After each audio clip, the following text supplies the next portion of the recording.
If you guys are ever asking yourself, why does my Sims game suck? Why am I so bored? Why am I going on 3-month long pauses of The Sims? I have the answer.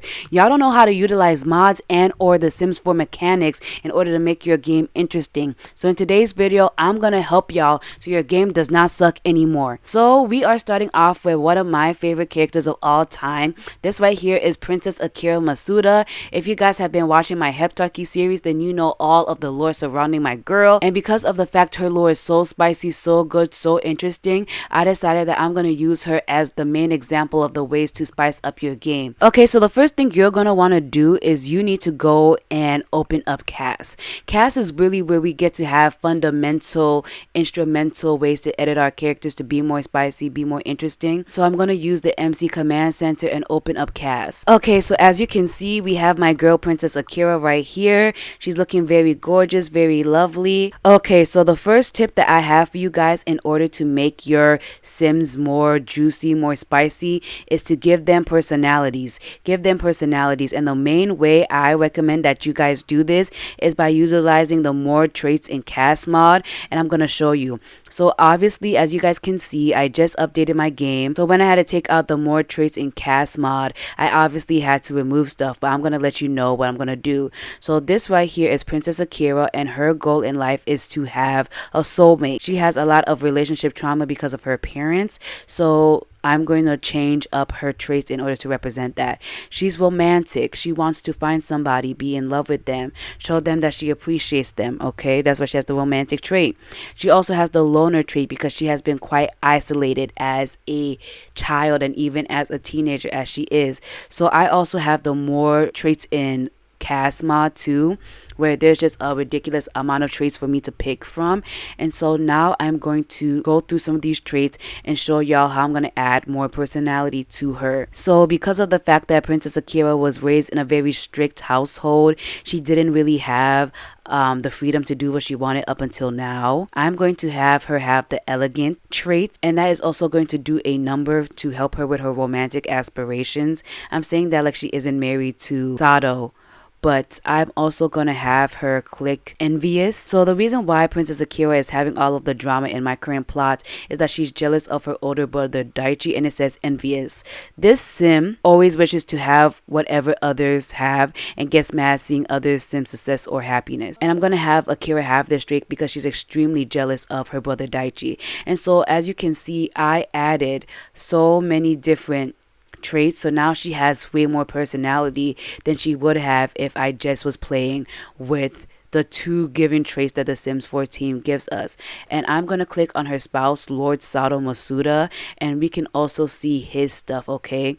So Sato has a lot of trauma from being a commoner. He only got to be a noble by marrying Akira, and it says big happy family because of the fact that he's an orphan and he got adopted by this guy Count Kuroshi when he was a teenager.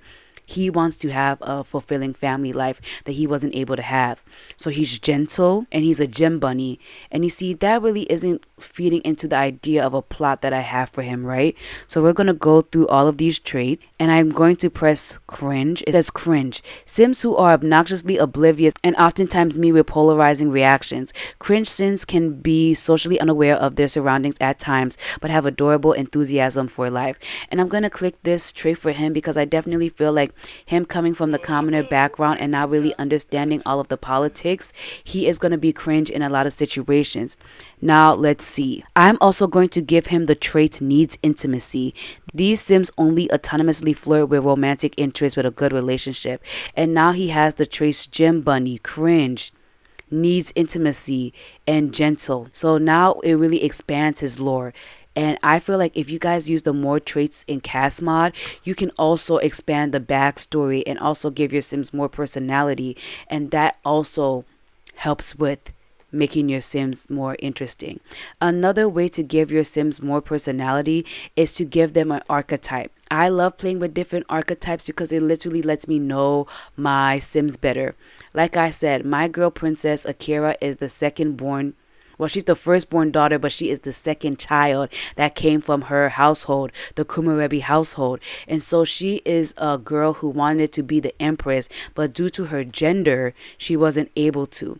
And so this is something that I'm really playing with, the jealous younger sister archetype, Cain and Abel archetype that I got going on. And with that knowledge of Princess Akira's character, I'm able to do way more in terms of plotting, seeing how she dresses, seeing how she acts, because I know her archetype. Because her archetype is the jealous younger sister who wants the freedom that her older brother got, but isn't able to get that. Let me show you some other archetypes that I'm playing with in my game. Okay, so like I said, I have a ridiculous amount of Sims. I definitely believe in the power of rotational gameplay, and I'm just gonna go over some of the archetypes that I definitely feel like make my game so spicy.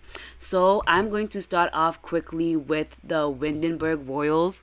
I'm definitely changing the names of my kingdom soon, so bear with me. I'm still in the process.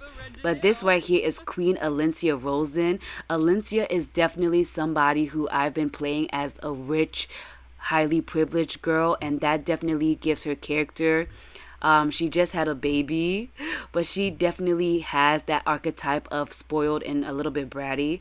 And so it says she wants to be fabulously wealthy. She's ambitious. She's a foodie. She's high maintenance.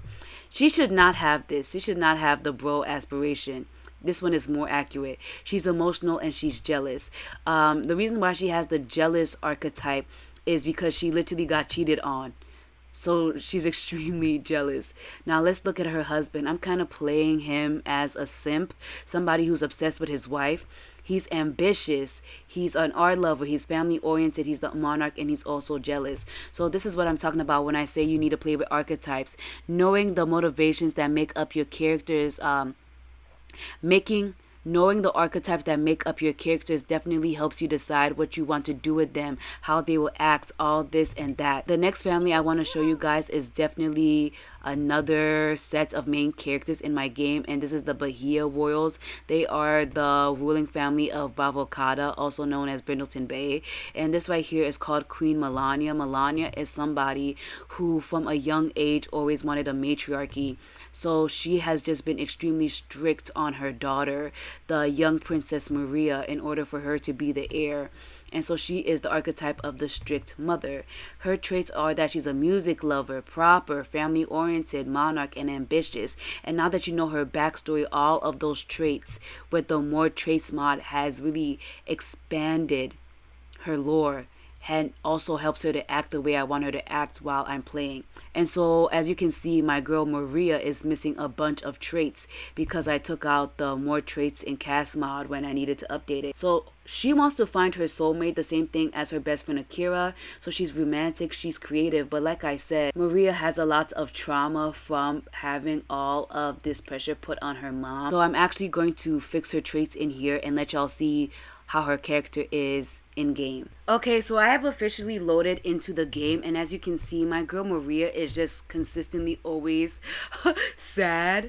This is very consistent with her character. Let's see why my girl is actually feeling so sad. It says that she doesn't want anybody with stinky, yucky breath talking to her, and she's high-key real for that. But the reason why I even loaded into the game is to show you guys her personality. So Maria is a romantic, creative, neurotic, meaning that she is highly sensitive to sadness, anger, stress. She's an insider, and she also has a bunch of other traits that make up her personality too. Damn, my girl is... She had 3 picky eater traits, LOL. Maria was recently diagnosed with depression and ADHD, so now she's taking medication for that. And I definitely think it's the youth services mod that allows for this expanded lore, but this is what I'm talking about when I say that these mods will help your characters have more of a personality. I'm going to have Maria go to her support group with her mother while I'm talking about this, but see, you see how she just burst out into tears? Having all of those mods and extra traits adds to who Maria is as a character. So when I go into her household to play her, she already has that built-in personality. I'm going to let her cry it out because she's going through it right now.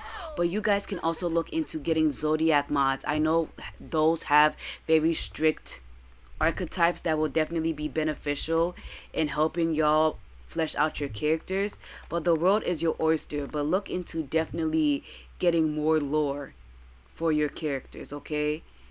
And since I'm on the topic of characters and their personalities.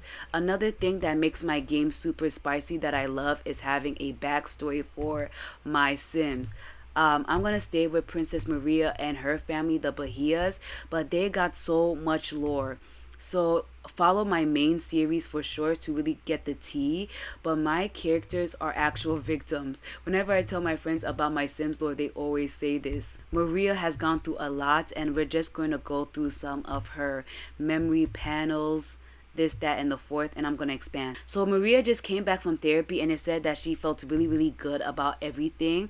But I wanted to let you guys know about the lores. As you can see, Maria has a lot of friends and she has a lot of love interests too. And that's why I definitely feel like you guys should play out with your Sims and definitely build lore with them, because I've gotten so much compliments on my Sim story, the lore, how intricate everything is.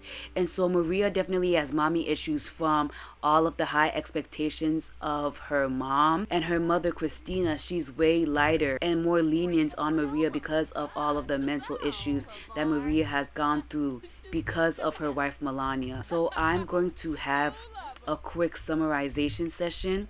So this is obviously Maria's family. This is her current lover, not current lover, this is her fiance, Prince Sanjay, but they only recently got engaged because Maria used to be engaged to Count Hassan, Sanjay's best friend. So while I was playing with that storyline, it was very, very, very, very, very spicy. But you know who has an even spicier story? Her best friend. So I'm going to switch over to Kira and let y'all see how much lore she got. Definitely want you guys to look at Akira's lore. As you can see, she has a bunch of different traits, but the key one I want you guys to see is the rebellious trait. I let the game make a lot of decisions for me for sure, and when I saw that she wanted to be rebellious, I was like, oh, I got a plot line in storage for you. So this is something I definitely want to show you. So this right here is her father, Emperor Taikyo. This is her mother, Empress Sake. She has the oldest brother who she is jealous of because he's not as smart as her. And this little motif lets you know that she graduated high school early. So Akira is really that girl. But as you can see, she's still a teenager. She's married and she has triplets. So this is what I talk about when I say that the lore is really, really spicy. She has a bunch of people that she doesn't like. I really wish The Sims gave you an opportunity to look at people that you hated, but she hates her mom. She hates Queen Rosalie and King Francois. That was her ex-fiance's parents. She also has a bad relationship with her ex-fiance. And yeah, my girl has a lot going on for her. So having my characters have intricate backstories like this definitely allows for me to never be bored, because I never know what she is going to do next. The next thing I definitely believe you should do is have lore in terms of your supporting characters. So like I said, this is Count Hiroshi, and I'm going to have him play with his grandson. The reason why I even wanted to show you Count Hiroshi is that Count Hiroshi is even a background character in my game. So he is the adopted father of Lord Sado. And his backstory is that his wife died during childbirth. And so the royals used this tragedy in order to sneak in Lord Sado and say that the son that he had that died was Sado. And it's like a whole royal intricacy plot. I'm going to show you my managed worlds again, and I'm going to look at a lot of the side characters that I have and how their lore adds to my game. As you can see, we are in Komorebi and we have a bunch of people here. This right here is the barony of Komorebi. We have Baroness Yi Young, her wife Maya, and her daughter Ruby. We have my royals, the Komorebi royals. I'm going to change their name very soon. But all of my characters that I have, some of them are main characters. The main characters are the Heptarchy, but specifically right now I'm playing with the Kingdom of Willow Creek, Komorebi, and Bradokava. Having all of these background characters and having them do their own lore stuff adds to my game. I definitely believe y'all should be doing rotational gameplay. Like for example, The Baroness and her family, they're background characters, but they do a lot of behind the scenes stuff. And also, I'm doing a lot of behind the scenes stuff with House Nanami. Somebody even left me a comment saying how much they love the lore that I'm building with them, and they're not even my main characters. That's why I definitely think having background characters adds to the spiciness of your gameplay. And also, playing with different cultures, having unique kingdoms is something that also helps. I play with the Heptarchy, which is 7 different ethnic kingdoms, and having all of their cultures come and combine is something that I love. Willow Creek is a French and English inspired kingdom. Where is it? The kingdom of Dakari, which is Strangerville and Tartosa, is my African inspired kingdom. And it just allows me to do so much with my Sims because there's so many different cultures there. There's so many different rules. The way Dakari and royal and noble or peasant would act is completely different than how a person from the kingdom of Kumurebi would act. That definitely adds into their own background. Like, would my character, who is a teen mom, be treated the same way if she was living in Willow Creek versus the kingdom of Dakari or the kingdom of Sulani? You don't know. And that's why I also feel like it's very important to think about how your characters would act if a life trauma happened to them. I'm going back to Akira because I definitely feel like I portrayed this very well in how she dresses, and I'm going to show you guys. So as you can see, my girl Akira dresses more conservatively now that she is a married woman. So I definitely feel like I portrayed this very well with Akira and how she dresses now that she's married. I have older versions of Akira that I want to show you guys real quick. As you can see, it literally says old Akira. So when Akira was unmarried, she definitely had her hair down and her outfits were just completely different. You know, as you can see, like even her sleep outfit was different. I was trying to do some visual storytelling. And so the way I dress Akira is definitely a lot of visual storytelling because as you can see, when she was unmarried, she showed more skin. She was more liberal. And see, even her swimming suit had more skin. But now that she is a married woman, she's more conservative. You can definitely do more visual storytelling by having your Sims dress a certain way. And so that also adds to their lore. Another thing that I feel like has definitely helped me expand my lore for my characters and get to know them better is taking a ridiculous amount of screenshots. Taking all of these screenshots where my Sims are sad, happy, they're going through life moments is just so cute and is a great way for me to come back and look at how far my Sims have grown. And as you can see, I love the Bravocado world so much. They're the people who I have the most screenshots for. But also, I use these screenshots for the next thing I'm going to talk about, which is definitely the Q&As. So I've recently started doing this, and a bunch of people on my YouTube have been wondering where they can get access to these. They're also on my Simstagram, which I'm going to link in the description bar for y'all to find out and check out. But people want to know about these characters because I've built them up so well.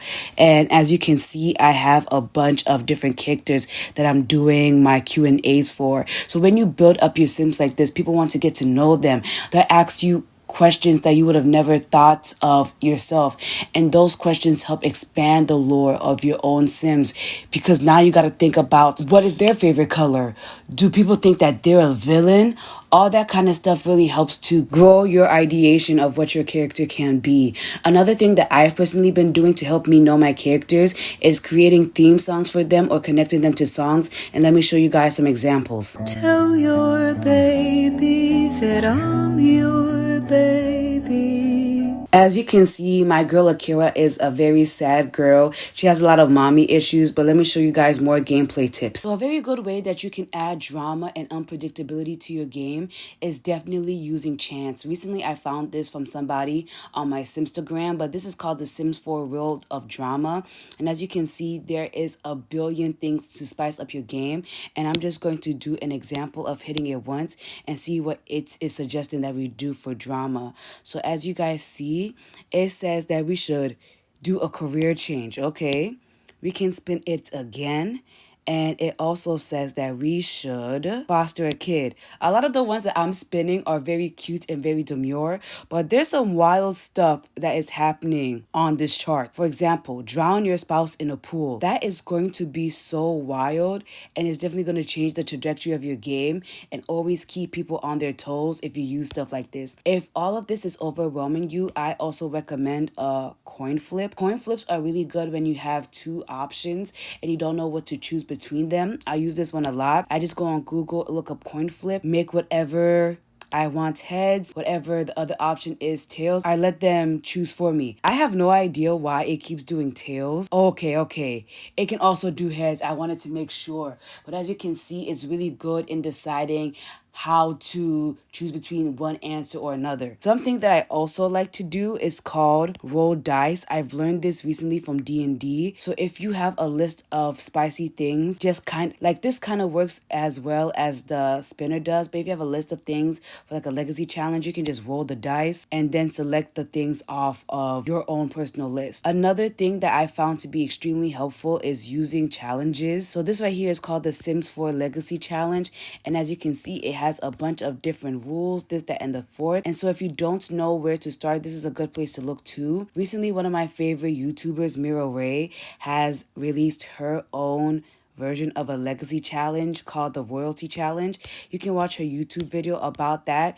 But if you want a challenge to follow, this is a good place to start. So this entire video, I've been mentioning my ominous Sims 4 Simstagram, and as you can see, this is what it's at. It's Pastoral Sims. I post a bunch of story posts for episodes as well as pictures that you guys probably won't see on my YouTube community page, but I love having this because it gives me a reason to take all these screenshots, look at the tiny intricate details that I don't think my regular YouTube subscribers would be into, but I foster such a community. For example, I made photo cards for the 2024 holiday season, and I don't know, like having a Simstagram has allowed me to make so many friends, so many people engage with my stuff. I just have built a community here, and if you're looking for a less toxic community than the Sims 4 Twitter space, I definitely recommend Instagram. But now let's head back into the video. I really hope that all of these tips and tricks can help you guys expand your game and make playing The Sims 4 more fun for y'all. I love The Sims and I want everybody to enjoy their time playing The Sims. Let me know if you guys use any of this stuff, if you guys have another way to make your Sims game more spicy, and I'll see you guys in the next Imperial episode. Bye, y'all.